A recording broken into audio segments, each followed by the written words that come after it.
नमस्कार सर्वांना. आपल्या यूट्यूब चॅनलवरती सर्वांचं स्वागत आहे. आज आपण कोथिंबिरीमध्ये रवा टाकून एक जबरदस्त चवीची अशी रेसिपी पाहणार आहे. कदाचित तुम्ही या अगोदर कधी पाहिली नसेल. ही रेसिपी चवीला म्हणाल तर एकदम जबरदस्त बनते, त्यामुळे व्हिडिओ शेवटपर्यंत नक्की पहा.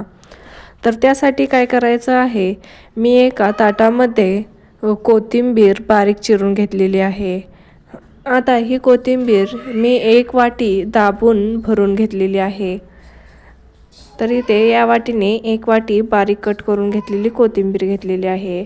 आता त्याच्यामध्ये आपण ज्या वाटीने कोथिंबीर घेतली होती तशी सारख्याच वाटीने 1 वाटी रवा घ्यायचा आहे. आता रवा आणि कोथिंबीर 1-2 मिनिटे आपण साईडला ठेवून घेऊया. त्यानंतर एक मिक्सरचं भांडं घ्यायचं आहे आणि त्या भांड्यामध्ये अर्धी वाटी पोहे घ्यायचे आहेत. इथे मी अर्धी वाटी पोहे मिक्सरला फिरवून त्या पोह्यांची पावडर करून घेणार आहे. अशा पद्धतीनं मी इथे पोहे मिक्सरला फिरवून त्याची पावडर करून घेतलेली आहे.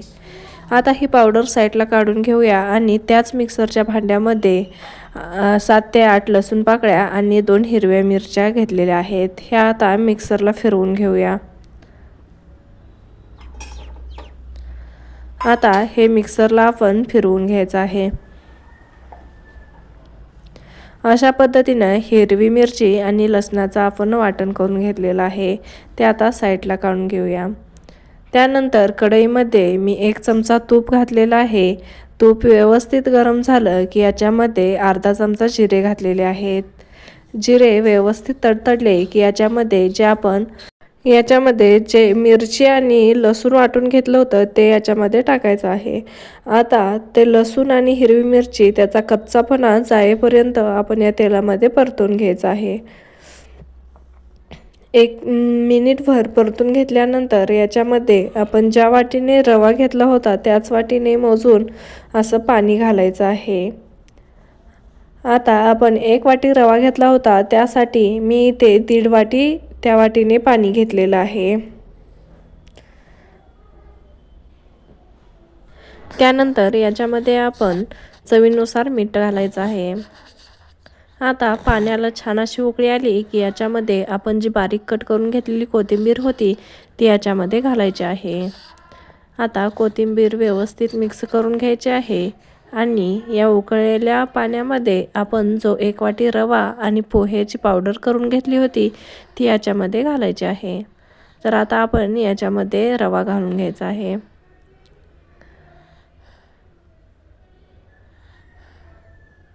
आता रवा टाकत असताना सतत हलवून घ्यायचा आहे, म्हणजे रव्याच्या गुठळ्या होणार नाहीत.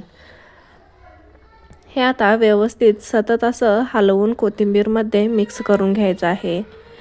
आता हे करत असताना आपण फास्ट रवा मिक्स करून घ्यायचा आहे, जेणेकरून रव्याच्या गुठळ्या होणार नाहीत. आता कोथिंबीर याच्यामध्ये व्यवस्थित अशी मिक्स करून घ्यायची आहे.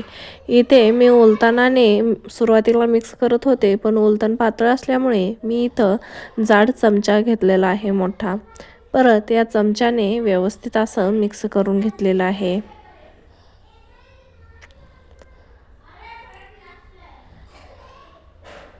या पद्धतीनं व्यवस्थित असं रवा आणि कोथिंबीर मिक्स करून घ्यायचे आहे.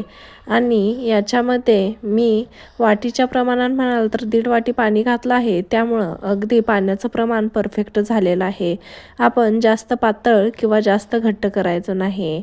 अशा पद्धतीनं 1.5 वाटी पाणी पुरेसं आहे. त्यानंतर हे सर्व मिक्स करून व्यवस्थित याच्यावरती झाकण झाकून ठेवायचं आहे. साधारण झाकण 5 मिनिटे झाकून ठेवायचं आहे. आता झाकण झाकून ठेवल्यानंतर गॅस बंद करायचा आहे आणि 5 मिनिटे वाफ काढून घ्यायची आहे. आता 5 मिनिटानंतर आपला रवा देखील अगदी मऊसूत होतो आणि परत एकदा असं मिक्स करून घ्यायचं आहे. आता हे मिश्रण आपण साईडला एका ताटामध्ये काढून घेणार आहे. हे परत एकदा मिश्रण चमच्याने व्यवस्थित मिक्स करून घ्यायचं आणि एका ताटामध्ये मिश्रण काढून घ्यायचं आहे.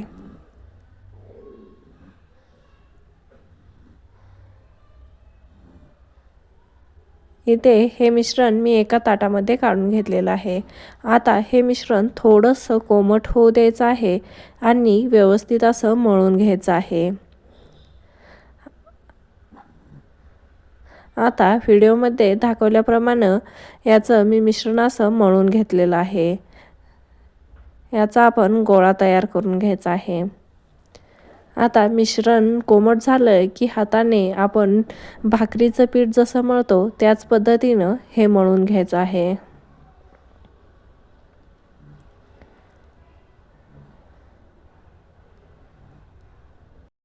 तुम्ही जितकं जास्त मळून घ्याल तितका आपला पदार्थ सॉफ्ट होणार आहे। त्यामुळं व्यवस्थित असं मळून घ्यायचं आहे। इथे मी व्यवस्थित असं मळून गोळा तयार करून घेतला आहे। आता याचे आपण छोटे छोटे बॉल्स बनवून घेणार आहे। अशा प्रकारे आपण छोटासा गोळा घ्यायचा आणि हातावर वळून असे याचे छोटे छोटे मी बॉल्स बनवलेले आहेत। हे व्यवस्थित शिजलं आहे त्यामुळे हाताला अजिबात रवा चिटकत नाही आणि अगदी मऊसूत असे हे आपले बॉल तयार होतात आणि जास्त वेळ देखील लागत नाही, पटकन असे आपले बॉल तयार होतात। याच पद्धतीने मी इथे सर्व बॉल तयार करून घेतलेले आहेत। अगदी मऊ लुसलुशीत असे तयार झालेले आहेत। आता तुम्हाला जरी मुलांच्या डब्याला द्यायचे असतील तर तुम्ही असे बॉल बनवून फ्रीजमध्ये ठेवू शकता आणि मुलांच्या डब्याच्या वेळेला असे शालो फ्राय करून देऊ शकता। तर त्यासाठी मी एका कढईमध्ये 1 चमचा तूप घेतलेला आहे। त्याच्यामध्ये 1 चमचा जिरे आणि 4-5 कढीपत्त्याची पाने टाकलेली आहेत। तुमच्याकडे असतील तर तुम्ही तीळ देखील याच्यामध्ये ॲड करू शकता। मी इथे फक्त जिरे आणि कढीपत्त्याची पाने फोडणी दिली आहेत। आता याच्यामध्ये त्यातले मी काही बॉल्स टाकलेले आहेत आणि ते आपण आता कढईमध्ये परतून घेणार आहे। इथे मी लोखंडीच कढईचा वापर केलेला आहे जेणेकरून हे कढईला जास्त चिकटणार नाही। त्यामुळे याच्यामध्ये व्यवस्थित असे आपले हे बॉल्स परतून तयार झालेले आहेत। कढईला कुठेही चिकटलेले नाहीत। साधारण हलकासा कलर चेंज होईपर्यंत आपण हे बॉल्स याच्यामध्ये परतवून घ्यायचे आहेत। आता परतवून झाल्यानंतर हे बघा मी साईडला काढून घेतलेले आहेत। अगदी छान असे परतले गेलेले आहेत। वरून कडक आणि आतून एकदम सॉफ्ट असे आपले हे बॉल तयार झालेले आहेत।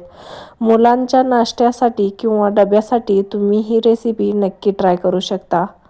तर मंडळी, ही रेसिपी तुम्हाला कशी वाटली कमेंट करून नक्की कळवा आणि व्हिडिओ जरी आवडला असेल तर व्हिडिओला लाईक, शेअर आणि चॅनलला सबस्क्राईब करायला विसरू नका, जेणेकरून येणारे नवनवीन व्हिडिओज सर्वात आधी तुमच्यापर्यंत पोहोचतील। धन्यवाद।